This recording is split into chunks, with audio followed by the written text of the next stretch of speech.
자, 지난 9월 5일 뉴스토마토에서 김건희 여사의 이번 총선의 공천 개입 의혹 보도를 한 바가 있습니다. 자, 오늘 아침 후속 보도가 지금 나갔는데요. 자세한 이야기, 이를 취재한 박형광 기자와 함께 나눠보겠습니다. 직접 스튜디오에 오셨습니다. 안녕하십니까? 네, 안녕하십니까. 자, 본격적으로 이야기 조금 나눠보겠습니다. 먼저 오늘 아침 내용입니다. 김건희 여사, 윤석열 대통령이 이번 총선 말고요, 지난 2022년 보궐선거입니다. 6일 국회의원 재보궐선거. 이때 공천부터 개입했다. 이런 의혹을 추가로 좀 제기한 상황인데, 일단은 뒷받침할 증거로 지난 기사에서 MC로 등장한, 이제 이름이 좀 공개를 해야 될 것 같아요. 네. 명태균 씨입니다. 음성 파일을 저희가 단독으로 입수를 했는데요. 요거 먼저 일단은 좀 들어보고 이야기를 좀 이어가겠습니다. 여보세요? 인테리어 해야 됩니다, 빨리. 계속되면. 예. 지금 빨리 뛰어가야 되거든? 예. 그래, 고생했어요. 예. 그건 무슨 뜻인지 알겠죠? 예. 예, 아침에 다 버리시겠다. 그러니까, 고생했어요. 예, 고생할 정도가 아니에요. 대통령 이름 팔아가, 예. 예? 그 공간이 압박을 넣어가고. 내가 가만히 있을 놈이라.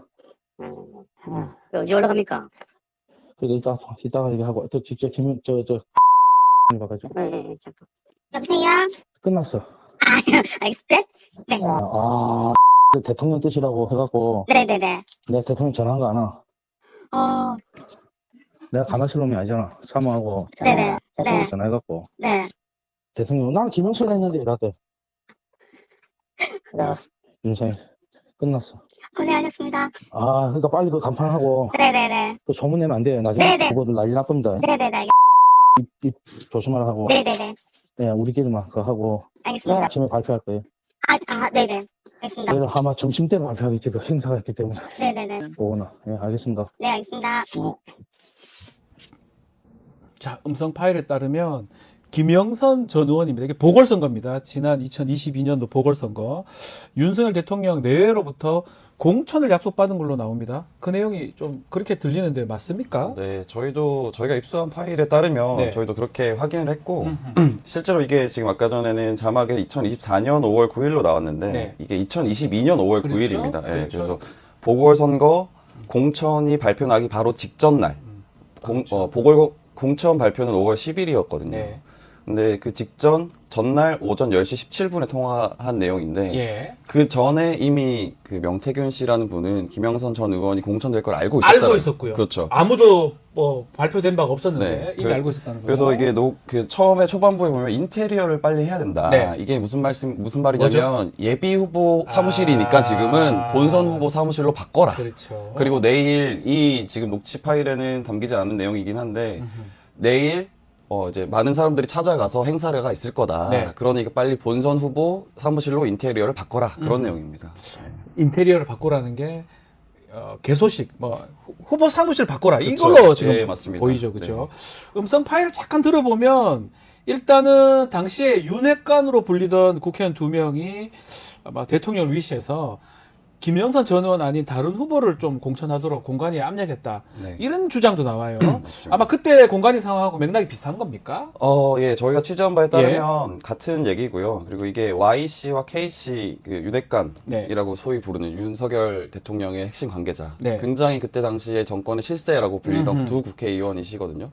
이 두 국회의원이 미는 후보, 소위 말해서 네. 낙점한 후보가 따로 있었다. 네.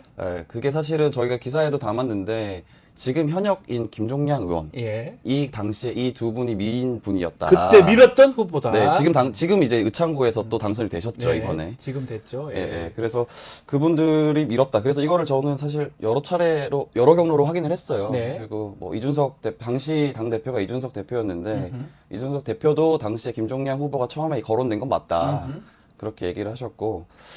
네, 그래서 아마 이 정황은 맞는 것 같아요. 그래서 이게 정말로 그분들이 공관위에 압력을 넣었는지 두 네. 윤핵관이 예. 그것까지는 정확하게는 뭐 모르겠으나 근데 명태균 씨는 그걸 알고 있었고 본인이 그걸 뒤집었다. 네. 김영선 후보로 바꿨다라는 얘기를 하는 거죠. 다시 말씀드리면 요 녹음 내용은 공천 발표가 나기 전에 있었던 내용입니다. 그래서 아무도 알지 못하는 내용을 김영선 전 의원이 원래 그 전에 여기 간 게 고향에서 국회의원을 하던 분 아니겠습니까? 맞습니다. 비례대표 2번 하셨고 갑자기 네. 창원까지 의창까지 내려와서 받는다. 재보궐선거 공천을 받는다. 그 부분을 미리 알고 명태균 씨가 얘기를 한 거고 인테리어 좀 하라고 얘기하는 내용까지 또 그리고 윤핵관들이 어떤 밀던 후보는 떨어졌다. 그런 내용까지 좀 포함이 좀 돼 있던 것 같습니다. 자, 다음 날이 바로 윤석열 대통령 취임식이에요. 5월 9일, 5월 10일 그날 아니겠습니까? 맞습니다. 오전에 취임식 있었죠. 그렇죠. 네. 명태균 씨 부부도 초대가 됐고 명 씨가 말했듯이 김영선 의원은 공천이 됩니다. 아마 명 씨가 이거 다 알고 있었던 것 같은데 일단은 음성 파일 좀 더 듣고 이야기 좀 더 이어가겠습니다. 여보세요? 그 김영선 그 천수마 네. 이제 본선 후보잖아. 네네. 그 본선 후보는 좀 틀려야 되고 문구가. 네. 예, 그러니까 나중에 분명히 넘기기 전에 네. 나한테 이야기해야 됩니다. 알겠습니다. 예, 무조건 그 한테도 얘기하고. 네네네네.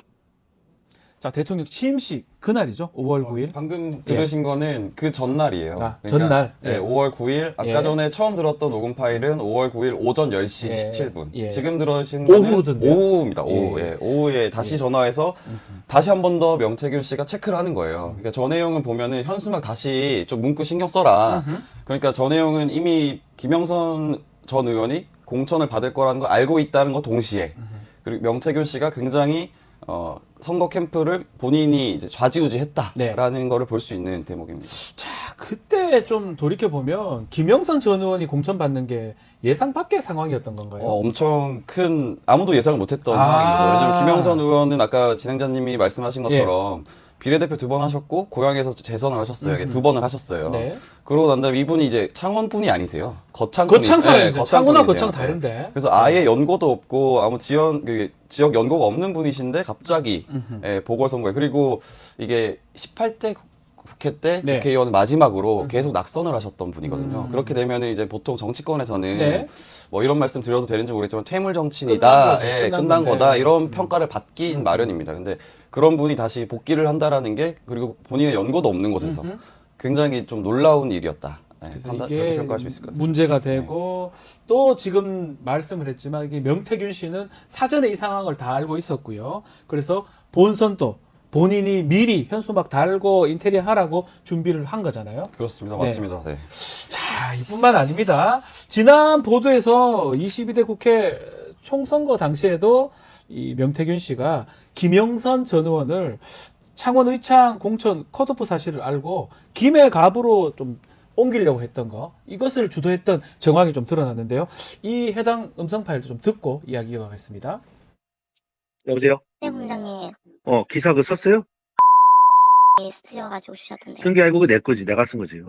아, 그거 한 거 그냥 갖다 넣은 거잖아. 네네. 근데 그게 중요한 게 아니고 기사가 오늘 떠야 돼. 네네, 알겠습니다. 내일 아침에 그 컷오프 네. 발표돼.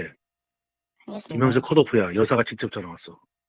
그러니까 빨리 기사 빨리 해갖고 확인하고 그 기사를 네. 여사한테 줘야 돼. 나한테 빨리 보내. 네네. 자, 여사한테 전화가 왔다. 이 말을 합니다. 이게 네. 중요한 것 같아요. 직접 여사한테 전화가 왔다. 예. 이 말씀 설명 좀 드리기 전에 말씀을 드리면 저희가 그동안 굉장히 밀도 높게 취재를 해왔다. 예. 그래서 좀 많은 자료들을 확보했다. 예, 근데 아직 모든 걸 다 드러내진 않았다라는 좀 말씀을 드리고 예. 그래서 지금 보도상으로만 보면은 김 여사한테 직접 전화가 왔는지 안 왔는지는 모르겠지만 예. 명태균 씨는 그렇게 말을 하고 있습니다. 아, 직접 그렇게 얘기를 하고 있고, 뭐 내가 또 가만히 있을 놈이 아니잖아 이런 얘기도 있는 것 같고요. 이 네. 통화한 내용을 이렇게 녹음된 내용을 여러 사람한테 들려줬다라는 정황도 또 증언도 있습니다. 혹시나 이제 제가 좀 궁금하거나 또 많은 분들이 네. 또 의문을 제기하는 게 이 사람이 좀 꾸며냈을 가능성 없습니까, 명태균 이제 씨가? 물론 그럴 가능성도 과장이 있죠. 있거나? 예, 물론 내가 아는데 이렇게. 예, 이분이 사실 어떻게 보면은 제가 판단하기로는 취재 과정에서 여러 자료들과 정황들을 보면은 좀 정치 브로커 같은 네. 느낌의 분이신데 이제 그런 분들은 자기를 과시하기 위해서 대통령과 전화한 것, 뭐 김건희 여사 전화한 것을 들려주기 마련이거든요. 네. 만약에 가능하다면. 그렇죠. 근데 이 대통령 부부의 목소리를 들으신 분들은 굉장히 정치권에 오래 있었던 분들이시고 그래서 이 목소리를 모를 수가 없었던 네. 분들이고 아하. 만약에 정말 그걸 꾸며냈다라면 조작을 한 거겠죠. 예, 조작을 했는데 방금도 말씀드린 것처럼 저희가 지금 보도상으로 봤을 때는 좀 알기 힘듭니다. 네. 알기 힘든데 정말 알 수 없는 네. 내용을 본인만 알고 얘기를 했다는 거는 네. 조작했다고 하기에는 사실 어렵다 이 말씀인데 네. 어떤 사람입니까 명태균 씨? 네, 자꾸 저런 말들 했던 거는 어떤 사람이길래? 예, 이게 방금 중요한 말씀드린 것 것처럼 뭐 한간에는 좀 여러 가지 소문들이 네. 있잖아요. 뭐 역술가다. 역술이다, 예, 네. 무슨 도사다, 뭐 이런 얘기를 하시는데 전혀 그 역술인과는 좀 관계가 없는 것 같고요. 네. 약간 뭐 다른 사람들의 평가를 좀 종합해 보면 그런 건 있다고 합니다. 그러니까 예지력, 직관력 이런 게 좀 강하신 분이다. 예지력이요? 아, 예, 예. 직관력이 좀 강하시다, 예지력이 강하시다 이렇게 좀 같은 평가를 하시고요. 네. 그리고 방금 말씀드린 것처럼 좀 정치 브로커 아닌가. 그리고 이분이 실질적으로 좀 과거에는 광고 회사를 좀 운영하셨고 이제 뭐 현재 지금까지는 좀 여론조사 업체를 좀 운영을 하세요. 네. 그러니까 그런 여론 조사를 해주겠다라는 어떤 계기로 정치인에게 접근을 해서 좀 인연을 쌓고 그러는 좀 행태를 좀 보이신다. 네. 김영선 전 의원한테 명태균 씨는 어떤 사람입니까? 그러니까 저희가 이번에 기사에 좀 담긴 했는데 네. 아마 기사를 많은 분들이 못 보셨을 것 같아요. 저희가 네. 이번에 서버가 너무 네. 많이 물리면서 지금도 예, 지금 다 다운이 돼버렸어요. 네, 열리지가 않고 있는데 네. 이제 그 둘의 관계를 가까이서 봤던 복수의 관계자들에 네. 따르면 공개적인 자리에서 명태균 씨가 김영선 전 의원에게 쌍욕을 할 수 그러니까 있을 정도 했다. 아, 했다. 예, 그래서 뭐 예를 들어 직원들이 회식을 할 때 밥을 못 먹을 정도였다. 음흠. 그리고 공무원 분들과 회의할 시간이 있을 거 아닙니까? 네. 국회의원이면. 그러면 이제 명태균 씨가 헤드, 그러니까 상석에 앉고 김영선 전 의원이 그 옆에 앉았다. 아, 야, 이거 예, 그래서 충격적이네요. 이게 네. 증언이 따른 겁니다. 그래서 증언을 종합을 해보면 이제 김영선 전 의원이 뭔가를 얘기하려고 하면 명태균 씨가 가만히 있어. 너 뭐 모르잖아. 뭐 요렇게 이런 관계였다. 그래서 어떤 그 주변의 평가에 따르면 그 둘은 뒤바뀐 주종 관계였다. 그렇게 보였다라는 겁니다.